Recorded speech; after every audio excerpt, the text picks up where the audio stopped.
Oi, gente! Olha eu por aqui, ao vivo. Estou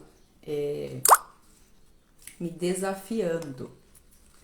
Tô, resolvi entrar aqui agora, ao vivo, realmente para me desafiar e para trazer para vocês um pouquinho, né, do meu trabalho, de como que funciona a terapia. E também quero compartilhar com vocês alguns resultados, né? Algumas situações que chegaram até mim e como que foi resolvido, né? Muita gente não faz ideia de como que funciona um atendimento terapêutico, né?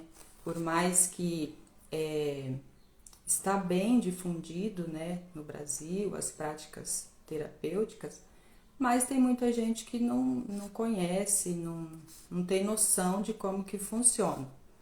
E eu quero trazer um pouco para vocês sobre como que funciona. Primeiramente, então, eu quero me apresentar, né, para quem não me conhece. O meu nome é Denise e mais ou menos uns 2 anos eu entrei nesse mundo das terapias, né? Trazendo a autocura para as pessoas, né? O método que eu utilizo é de autocura. Não sou eu que curo ninguém, né? Eu apenas sou um instrumento ali onde que eu conduzo a pessoa a sua própria autocura, né? A gente trabalha com um processo de ressignificação. E muito se fala, né, de ressignificação na internet. Tem que ressignificar, né? Esquece isso, muda isso. Mas como que fala? Na hora de realizar mesmo, como que é isso, né? Como que ressignifica? O que exatamente se faz numa ressignificação? Qual que é o objetivo final? Qual que é o resultado disso, né? E é um pouco disso que eu quero trazer para vocês hoje. Obrigada, Andreia, que tá aí. Andreia linda, maravilhosa. A Ana também. Muito obrigada pelo apoio de vocês, de sempre, né? Então, assim, falando um pouco sobre os traumas, né? Toda pessoa, ela tem traumas, ela passou em algum momento da vida por situações traumáticas mesmo, né? Não tem outra palavra, são traumas. Uns com maior, outros com menor intensidade, mas todo mundo em algum momento da vida passou por traumas. E geralmente na infância. Por quê que a maioria dos traumas vem da infância? Porque é uma fase onde nós ainda não estamos formados, a nossa capacidade ainda não está pronta para a gente saber como agir, como se defender, como reagir a determinadas situações, e isso acaba nos traumatizando. Todo trauma vai trazer problemas, né? Vai trazer sintomas futuros? Não. Vai depender da percepção de cada indivíduo. E o que é a tal da percepção? É a forma como eu vejo o mundo ao meu redor, é a forma como você vê o mundo ao seu redor. A percepção, ela é única. Cada pessoa tem uma percepção única de mundo, de como ela sente os acontecimentos ao seu redor. Então, por isso que muitas vezes, numa mesma situação, no mesmo ambiente, onde que estão duas pessoas, num determinado acontecimento, uma é traumatizada, a outra não. porque depende da percepção de cada uma delas, daquela situação, né? Então, por isso que muitas vezes, num acidente, por exemplo, né, pessoas que estão no mesmo carro ali, uma depois tem problemas de ansiedade, de depressão, e a outra pessoa que estava junto tá tranquila, não acontece nada. É por causa da percepção de cada indivíduo. E o que acontece quando, né, em uma situação, a pessoa fica traumatizada e lá na frente esse trauma começa a trazer sintomas? Porque geralmente a gente conhece, né, por doenças, tanto físicas como emocionais. Só que a gente prefere chamar de sintomas. A gente não vai olhar para a doença em si, para o nome da doença. Nós vamos olhar para o sintoma, o que a pessoa está sentindo, né? E aí que a gente vai começar a tratar, começar a buscar onde que tudo começou. Então, quando a pessoa chega até mim com um sintoma, eu vou querer... A primeira pergunta que eu faço é quando que isso começou? Porque geralmente nós vivemos em ciclos que se repetem. Então, sabendo quando que começou, eu consigo ter uma noção, né, conforme o ciclo da pessoa, de outros acontecimentos que teve na vida dela. Se foi lá na adolescência, na pré-adolescência, na infância, na primeira infância, enfim. E esses traumas, né, como eles deixam esses sentimentos, porque, por exemplo, a pessoa teve um trauma lá na infância porque se sentia abandonada pelos pais. Não necessariamente ela foi abandonada, mas era a percepção dela, a forma com que ela percebia o seu ambiente.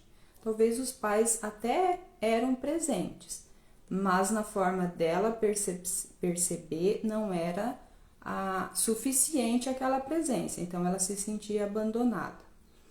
Como esse sentimento de abandono ele foi muito forte para aquela criança naquele momento que ela ainda não estava formada, ela ainda não estava pronta para se defender, para reagir, então aquilo ficou registrado muito forte no cérebro dela.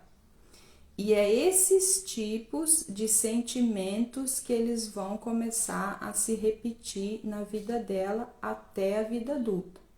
Então, às vezes, qualquer probleminha que ela sinta ou uma forma de um amigo falar, depois lá na vida adulta dos filhos, conversar com ela, do esposo, ela vai sentir-se de novo abandonada, né? Então, são pequenos detalhes que é como se fosse pequenos gatilhos, né, emocionais, e ela volta, mesmo que inconsciente, a sentir de novo essa sensação de abandono. Quando a pessoa chega para mim com esse sentimento, por exemplo, ela fala, eu me sinto abandonada, eu me sinto muito sozinha, por mais que eu tenha meus filhos, eu tenho meu esposo, mas esse sentimento é constante na minha vida. Então a gente vai voltar na história dela, né, e entender tudo o que aconteceu, quais momentos que ela realmente se sentiu, né, que aconteceu algo que ela se sentiu abandonada, e a gente vai ressignificar isso. E é aí que entra a questão, como que é isso? Como que é o ressignificar uma história? Porque eu não tenho como eu voltar no passado e mudar o que aconteceu. É impossível, né? O que aconteceu, aconteceu. Só que dentro da nossa cabeça é possível. Por quê? O nosso cérebro, ele não entende ou ele não diferencia o que é real do que é imaginário. Então, se eu, por exemplo, fechar os olhos aqui e imaginar que eu tô, sei lá, viajando de trem, tô olhando pela janela, tô sentindo o vento, né, passar, bater no meu rosto. Eu sou capaz de sentir esse vento, essa sensação, entende? É como se fosse real. E como pro meu cérebro isso é real, o meu sistema biológico ele vai reagir como se fosse real. Então, na ressignificação, a gente consegue voltar naquela cena onde o trauma inicial aconteceu. Por isso que geralmente é na infância, porque os primeiros traumas sempre são na infância. Então, eu consigo voltar lá e mudar aquela cena dentro da minha cabeça, só no meu imaginário. Só que como para o cérebro não tem diferença entre real e imaginário, o meu sistema biológico vai começar a, como que fala? Vai começar a reagir de acordo com essa nova cena que eu coloquei. É como se eu fizesse um print. Tem a cena real aqui e eu printo uma outra cena em cima dela. E a partir desse momento é esse print que vai valer para o meu sistema biológico. As minhas reações vão ser a partir desse print.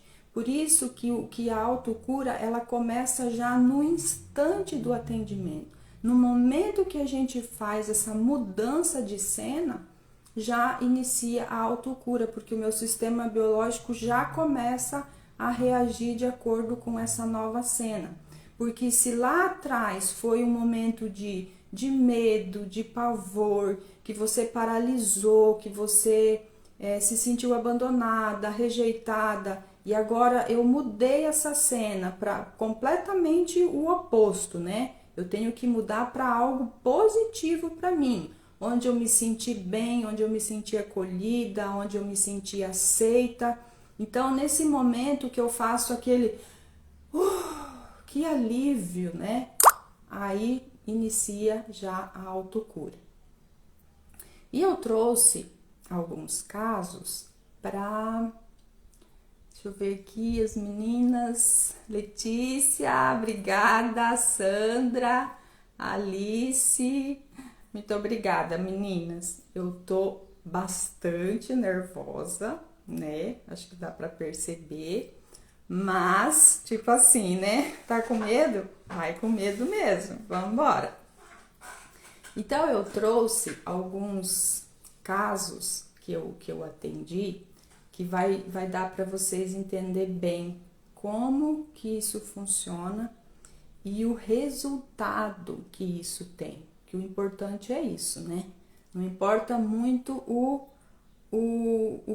processo ou o método, o que importa é o resultado que ele dá, né? Então, assim, um caso que eu atendi de uma senhora que ela estava há muitos anos com depressão, já medicava tudo e naquele sentimento de desânimo total, de não ter mais graça a vida, não fazer mais sentido. E ela ela é uma pessoa cristã, né? Conscientemente ela queria ter uma intimidade com Deus, um relacionamento com Deus, ela gostaria de poder orar mais e tal, mas ela não conseguia.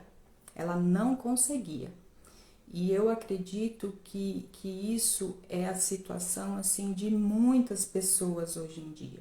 Conscientemente, a gente quer ter uma intimidade maior com Deus, uma vida, né, de comunhão com Deus, mas às vezes a gente não consegue. E daí é preciso olhar o porquê disso. No caso dela, né, que ela veio até mim com essa queixa, a gente foi verificar, né, a história dela, o que havia acontecido. E a gente chegou lá na infância dela onde ela tinha sido por várias vezes, não chegava a ser um abuso de fato, mas era contato, né? Um adulto masculino fazia com que ela, como é que eu posso dizer? Fazia com que ela passasse a mão em partes íntimas dele. Ela, por mais que ela era criança, ela tinha consciência que isso não era certo, mas ela não sabia o que fazer, ela paralisava naquele momento, né? E assim, gente, para uma criança, sempre o adulto, e principalmente os pais, são os protetores, são os cuidadores, são os seus super-heróis. E quando um adulto faz uma coisa dessas, é chocante demais para uma criança. Por mais que ela não entenda muito bem o que está acontecendo e não consiga se expressar, mas ela sabe que aquilo não está certo, que aquilo não é normal. Então, o que acontecia? Ela, né, de vez em quando esse adulto vinha no quarto dela, fazia isso com ela e ela paralisava. O que aconteceu na cabeça dessa criança e foi, né, com ela para a vida adulta? Que o masculino, ela não podia confiar no masculino, né? Tanto que relacionamentos que ela teve, né, não foram legais. Aí, o que acontece? Como Deus, né, para nós, Deus é masculino, e aquela criança aprendeu que não dá para confiar no masculino, inconscientemente, como que eu vou confiar em Deus, que é masculino? Como que eu vou ter uma intimidade com Deus, uma confiança em Deus, me entregar para uma relação com Deus, se eu não confio no masculino, né? Então a gente percebeu que vinha daí essa questão dela não conseguir ter a intimidade com Deus como ela gostaria. E a gente então fez a ressignificação. Nesse caso, o que é a ressignificação? Voltar lá naquela cena que foi muito traumática para ela e mudar completamente aquela cena. Ela mudou a cena, né? Ela conseguiu se livrar daquela situação e assim, chorou muito, obviamente, no momento, porque assim, não tem como não se emocionar, não sentir de novo, porque é aquilo que eu falei, para o nosso cérebro, o que você está imaginando é real. Então, ela voltando a essas cenas, a essas questões, ela sentiu de novo, né, aquela humilhação, aquele desespero, só que ela mudou completamente aquela cena, né? Ela conseguiu se livrar daquele homem, ela chamou ajuda, né? A ajuda veio e tal. Eu não lembro mais muito bem como que foi que ela conseguiu alterar a cena, mas enfim, ela mudou completamente a cena e a gente consegue ver a fisionomia da pessoa, aquele alívio, né? E é nesse alívio que inicia a autocura. E a partir disso, passou acho que uns 3 dias, né? Depois do atendimento, essa pessoa me manda mensagem, né? Agradecendo, e ela falava assim: glória a Deus, eu consegui perdoar o meu pai. Eu não sinto mais nojo dele, porque era o pai dela, né? Eu não sinto mais nojo dele e eu consegui orar novamente. Então, assim, para aquela pessoa, né, para aquela mulher, como era muito importante essa questão espiritual, foi algo assim transformador, libertador mesmo, né? Ela ter conseguido, além de perdoar o pai, de não sentir mais aquele nojo que ela sentia, ainda ela conseguiu ter essa intimidade com Deus. Então, são situações assim que é simplesmente incrível, né? O que acontece. E foi um atendimento só, foi uma única vez que eu precisei atender ela. É claro que geralmente um atendimento ele pode demorar 2 horas, depende do caso, até mais que isso, mas é muito transformador. E uma outra situação também que eu quero. Obrigada, Letícia. Obrigada, meninas. Obrigada, Alice. Uma outra situação também, e isso pode acontecer, mais, assim, mais comum do que a gente possa imaginar, foi uma profissional da área de saúde, ela era auxiliar de dentista. E toda vez que ela precisava fazer um procedimento sozinha, né? Porque tem alguns procedimentos mais simples que o auxiliar, né, pode fazer sem o dentista estar presente, ela travava.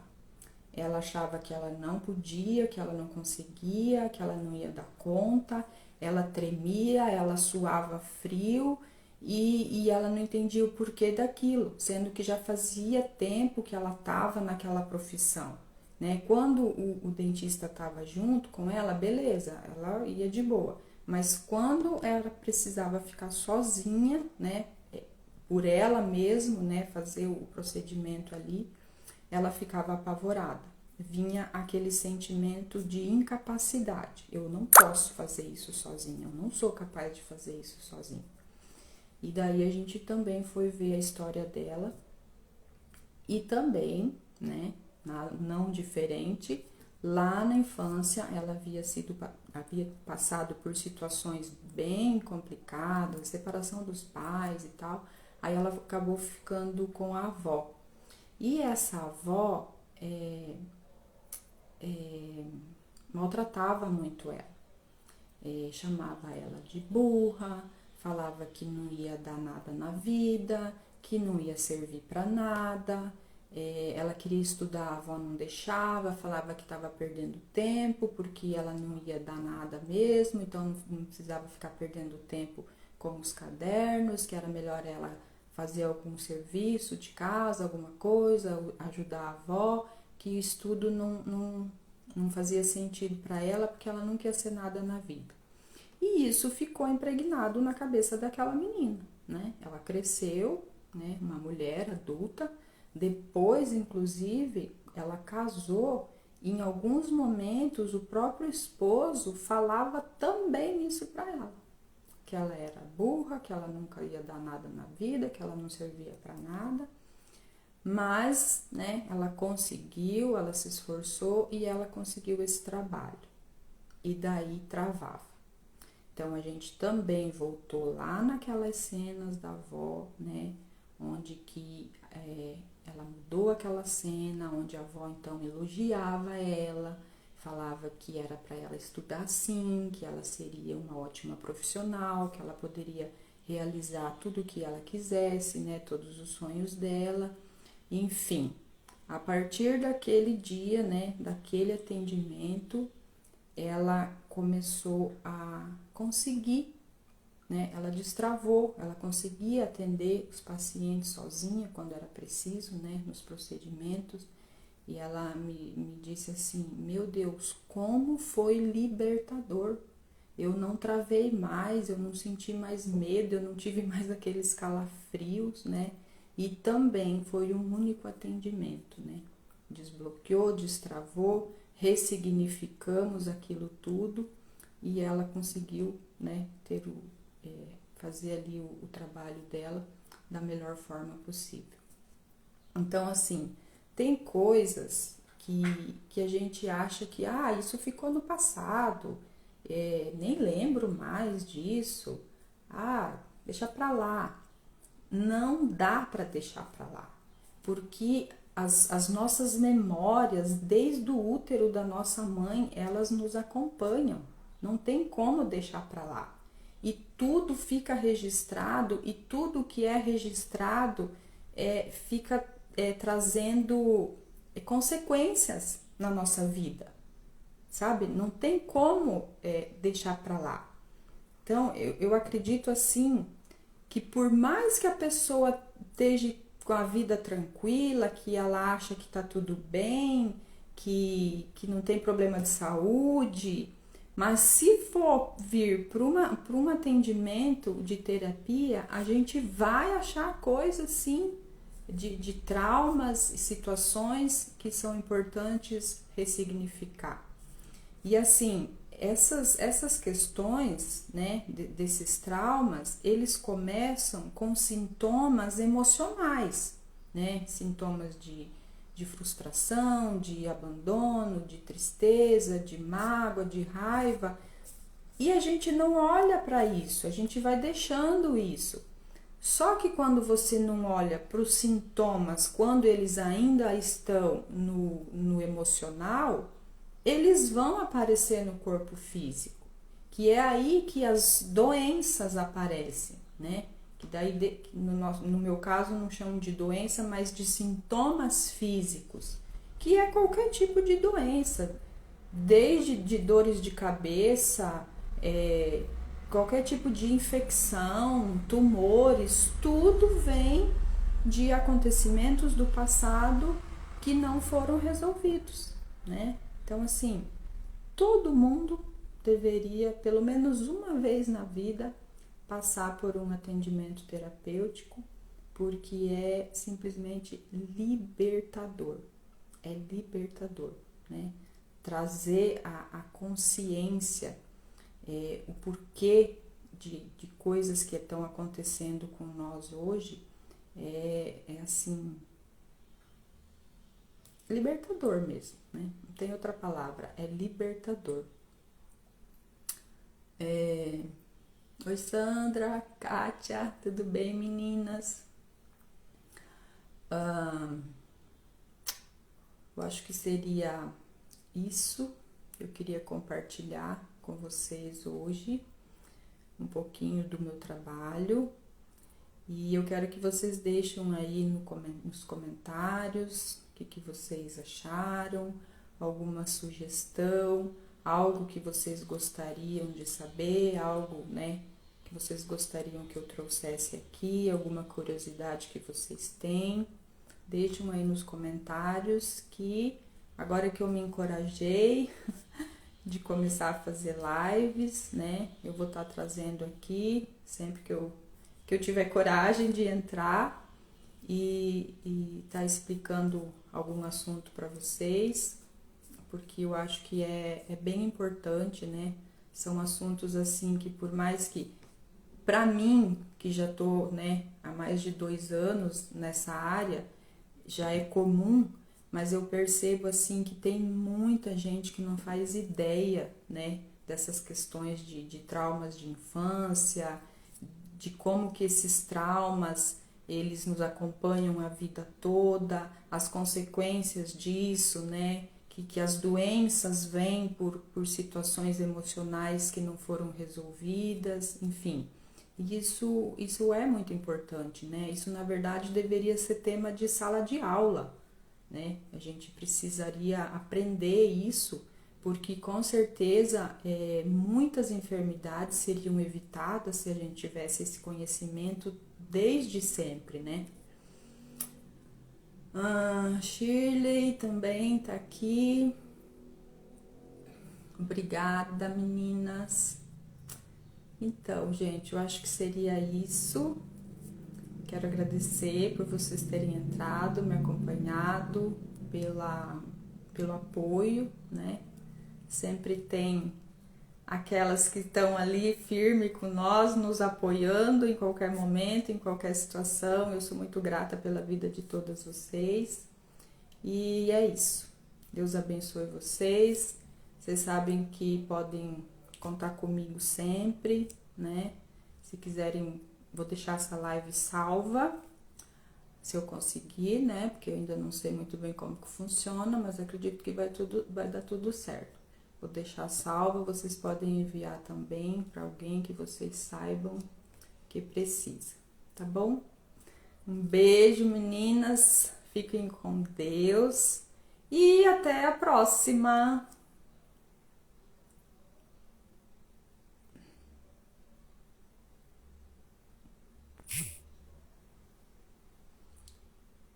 Gente, a pessoa não sabe sair agora. Ô, Letícia, como que sai?